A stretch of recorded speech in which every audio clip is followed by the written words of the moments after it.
Hey guys, welcome back to the Vlogger124, and today we're going to be taking a look at this HP Elite Disk 800G1 or G2, which I'm not sure if it's the G1 or G2, but yeah, I know it's an 800 series Elite Disk.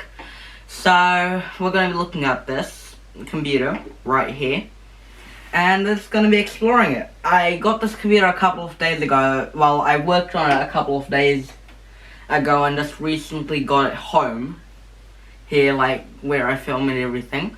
So I'm not going to disclose the location of where I got it, but if you guys are interested of where I got this computer from, I will put that in the description of this YouTube video. But yeah, this computer right here, I've gotten it a couple of days ago, had the chance to, well, look at it, and yeah. This computer specifically, this Elite Disk right here, has an Intel Core i5 4th gen or 5th gen vPro series chip in it, which it says a sticker on the front here as well, and the power supply fan randomly just goes up to like 100%, and using some tool, like a tool called NZXT Cam, I've managed to find like what's causing the power supply to go all the way up, the power supply fan to go all the way up to like 100%. It's the CPU. So in today's video we're gonna try to like figure out why it's overheating. Mostly I'm thinking it's because of the vPro series, and that's what one of my friends said. It's because the i5 vPros overheat a lot. So in today's video we're going to be nuking Windows 10, since I don't really like Windows 10 on such a low end system. Like, this has 2 gigs of RAM in here of SK Hynix something.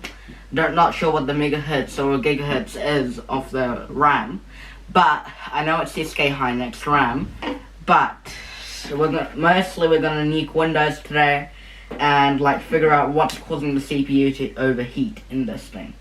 So before I take it over into where I usually film and stuff, where all my other computer stuff is, with the monitor and stuff, I'll bring you guys closer to this computer and we'll take a look at what's inside of here.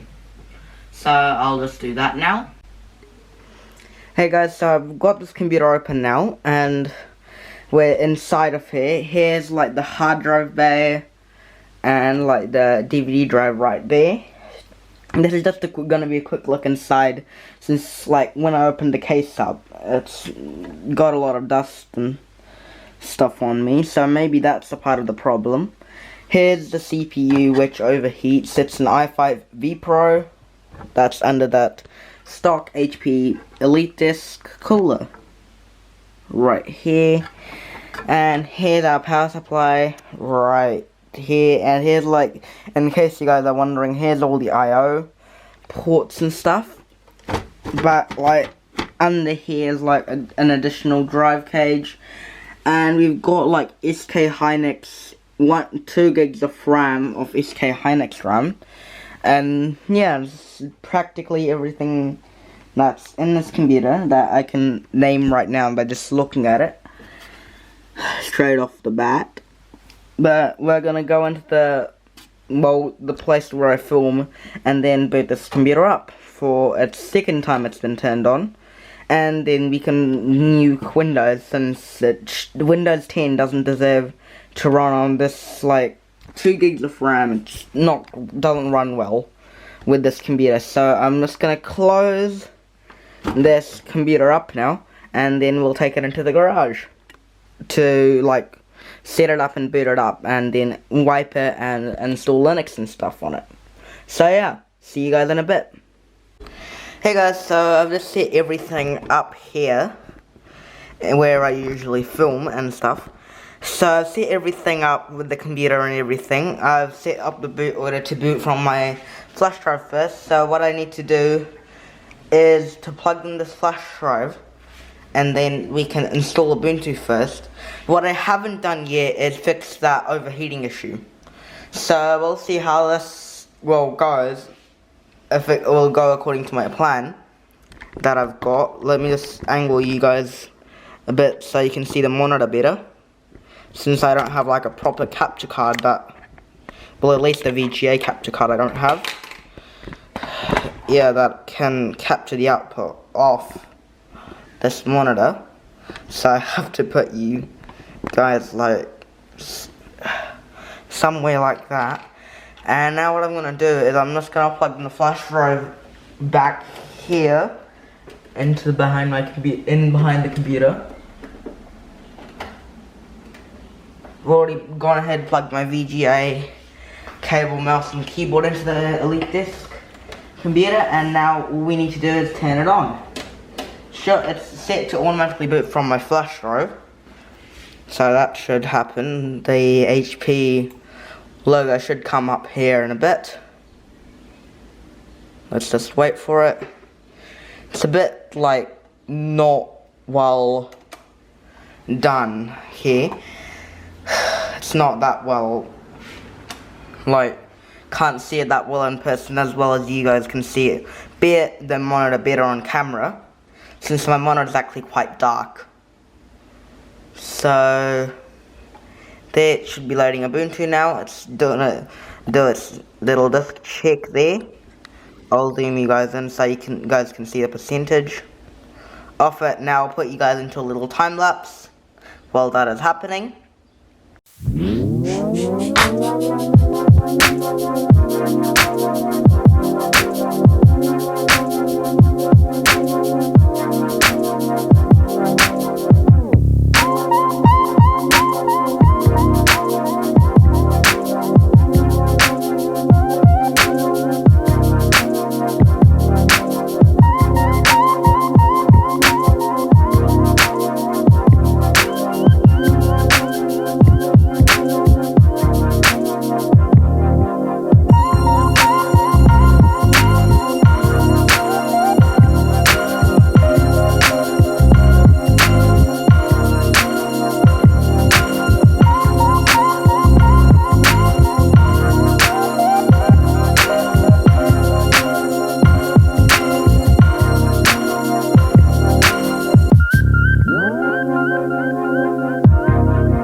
So yeah, it's done with its check. It's just loading Ubuntu now.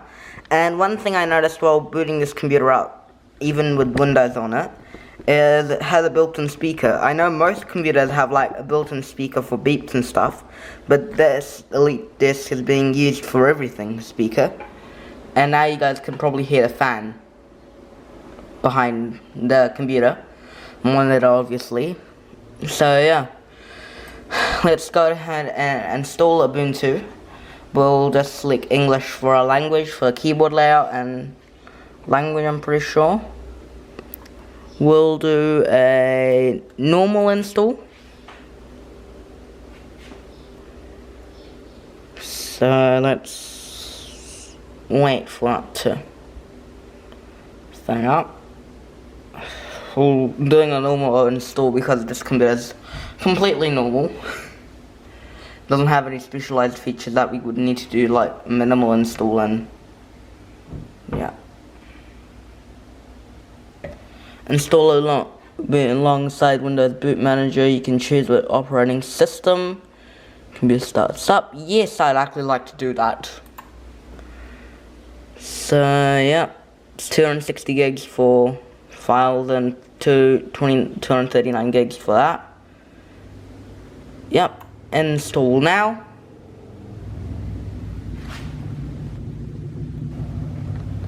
Okay, you can't use this operation before selecting partition previous. Continue.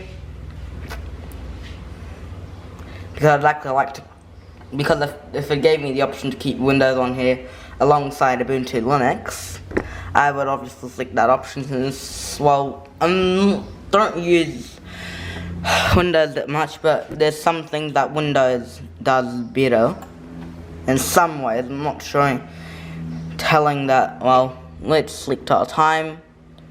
Don't know where I got New York from, but yeah. So my name OS, I'll do daily VLOGGER 124. Okay, pick a username. I'm not gonna set a password. Log in automatically. Choose a password. Blank.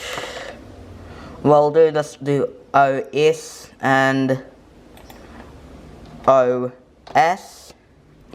It'll let us use that password because it's Ubuntu Linux, obviously. It'll let us use the password. Now it's time for another time lapse that we guys can, well, sit through. Or you can skip to the timestamp I'll put on screen. Yeah, so you guys can do that. And I will, like, amplify the parts where the fan ramps up, obviously.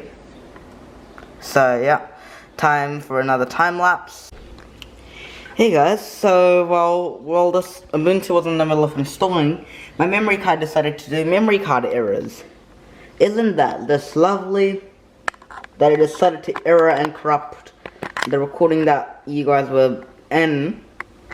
So I don't even have that file anymore. Great. So what I'm gonna do is I'll put you guys back on the tripod since I unscrewed it to redo my memory card there. But there, you guys are back on the memory card, on the thing, but it's just, I don't understand why the errors are happening. So yeah, that's really not good. So I'll put you guys into another time lapse now.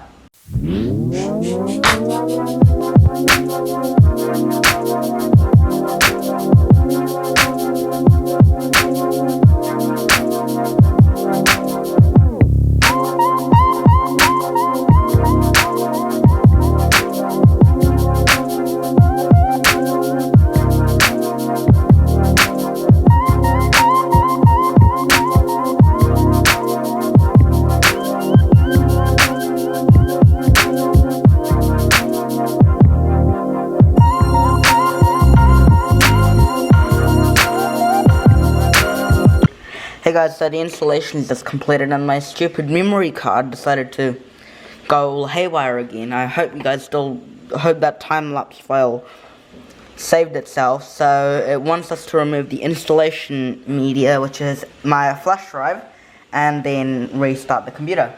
So let's actually do that right now. So I will just, here's my flash drive that I used to install Ubuntu with, and let's press enter and see what happens. But I'm surprised like my fans didn't go off while installing Ubuntu. But yeah, GNU Linux, Windows, I can actually check on Ubuntu, and since it's installed like a boot manager for me, which is very nice. So we'll explore that in a bit now. So let's just wait for Ubuntu to load. Okay. Ubuntu is loading now.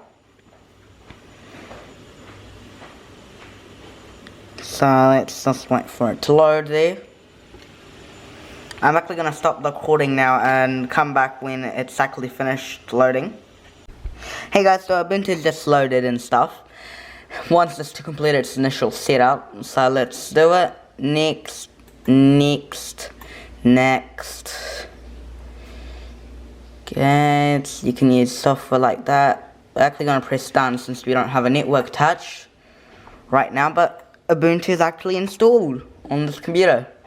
So what we'll do now is I'll actually hook up Wi-Fi to this later, after this video, but we can try boot into Windows now and see how that is. So let's just power down Ubuntu.